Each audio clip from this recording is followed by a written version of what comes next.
Hello everyone, ఈరోజు హెల్దీగా జొన్నపిండితో ఇన్స్టెంట్గా దోశలు ఎలా చేసుకోవాలో చూద్దామండి. జొన్నపిండితో రొట్టెలు చేసుకోలేనప్పుడు, టైం లేనప్పుడు ఇలా ఇన్స్టెంట్గా అప్పటికప్పుడు 10 నిమిషాల్లో దోశలు వేసుకోవచ్చు. ఇలా జొన్నపిండి తీసుకోవాలి, అందులోనే ఉప్పు జీలకర్ర వేసుకుని వాటర్ పోసుకుని ఉండలు లేకుండా పలుచగా కలుపుకోవాలి. బాగా పలుచగా ఉండాలండి బ్యాటర్ అనేది.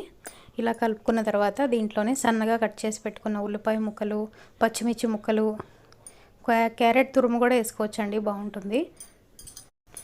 కరివేపాకు, క్యారెట్ తురుము కూడా వేసుకోవచ్చు, చాలా బాగుంటుంది.